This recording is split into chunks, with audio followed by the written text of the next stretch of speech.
नमस्कार, आप देख रहे हैं न्यूज 18 प्राइम। मैं हूं आपके साथ मनीष शर्मा। बुलेटिन में सबसे पहले बात की जाएगी आज पेश हुए आंकड़ों बजट की, जहां पर कृषि, सेहत और शिक्षा से सीएम गहलोत ने अपना पिटारा खोला। फिर बात होगी कोरोना वैक्सीनेशन के दूसरे चरण की, जो 1 मार्च से शुरू होने वाला है। और सबसे आखिर में आपको दिखाएंगे जैसलमेर में मरु महोत्सव के आगाज के कई रंग। इन सभी खबरों पर विस्तार से बात करेंगे, लेकिन एक नजर डाल लेते हैं प्राइम 25 पर। सीएम अशोक गहलोत ने आज 2021 से 22 का बजट पेश किया है। उन्होंने मौजूदा कार्यकाल का 2,08,080 करोड़ 17 लाख का बजट पेश किया है। बजट में किसान, सेहत और शिक्षा पर फोकस रहा। रिकॉर्ड तोड़ 2 घंटे 40 मिनट के बजट भाषण में सीएम ने कई अहम घोषणाएं की। सीएम ने अपने बजट में सेहत, शिक्षा और किसानों का विशेष ध्यान रखा। बजट भाषण के दौरान सीएम ने पीएम मोदी और गृह मंत्री अमित शाह पर चुटकी ली और बीजेपी विधायकों की तरफ इशारा करके कहा कि आप दिल्ली को समझाओ, प्लीज आप दिल्ली को समझाओ। प्रेम, मोहब्बत, सद्भावना से देश चलता है। सीएम गहलोत ने भामाशाह डेटा सेंटर को लेकर पूर्व मुख्यमंत्री वसुंधरा राजे की भी तारीफ की। उन्होंने वसुंधरा राजे को बधाई देते हुए कहा कि आपने ये काम किया है, इसका श्रेय आपको मिलना चाहिए। परिवहन मंत्री प्रताप सिंह खाचरियावास ने बजट की सराहना की और कहा कि जादूगर की जादूगरी चल गई है। सीएम ने किसानों की पुरानी मांग पूरी की, अब किसानों के लिए अलग से बजट आएगा। बीजेपी के प्रदेश अध्यक्ष सतीश पूनिया ने कहा कि आज का बजट कट कॉपी पेस्ट जैसा है। बजट में बेरोजगारों के लिए कुछ नहीं कहा गया और ये बजट इच्छा शक्ति और उम्मीदों के अनुरूप नहीं है। निजीकरण पर आयोजित वेबिनार में पीएम मोदी ने बजट 2021 से 22 की भी तारीफ की और कहा कि इसमें भारत को ऊंची वृद्धि की राह पर ले जाने के लिए स्पष्ट रूपरेखा बनाई गई है। वेबिनार में पीएम मोदी ने कहा कि सरकार का व्यापार में रहने का कोई काम नहीं है। इन्होंने उस बात पर जोर दिया कि सरकार का ध्यान लोगों के कल्याण और विकास से जुड़ी परियोजनाओं में ही रहना चाहिए। 1 मार्च से देश में कोरोना वैक्सीनेशन का दूसरा फेज शुरू होगा। इस फेज में 45 साल से ऊपर के बीमार और 60 साल से ऊपर के सभी लोगों को मुफ्त में टीका लगाया जाएगा। केंद्रीय मंत्री प्रकाश जावड़ेकर ने बताया कि 10,000 सरकारी और 20,000 निजी अस्पतालों में टीकाकरण 1 मार्च से शुरू होगा। देश में 10 करोड़ 40 लाख लोगों की उम्र 60 साल से ऊपर है।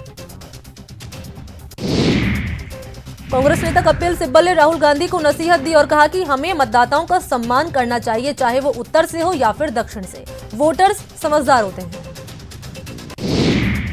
गजेंद्र सिंह शेखावत ने भी राहुल गांधी पर तंज कसा और अपना परिचय देते हुए शेखावत ने कहा कि मैं नव स्थापित जल शक्ति मंत्रालय का मंत्री हूं। आपको सिर्फ इसलिए बता रहा हूं ताकि आप मछलियों के मंत्रालय से कहीं पानी वाले मंत्रालय पर न कूद पड़े।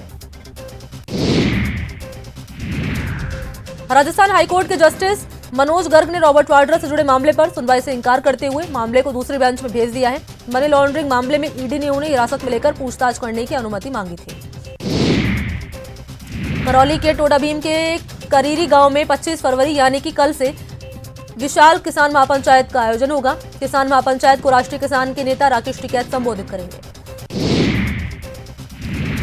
जम्मू कश्मीर के अनंतनाग में मुठभेड़ के दौरान सुरक्षा बलों ने 4 आतंकियों को ढेर कर दिया है। अभी यहां कुछ और आतंकियों के छिपे होने की भी आशंका जताई जा रही है।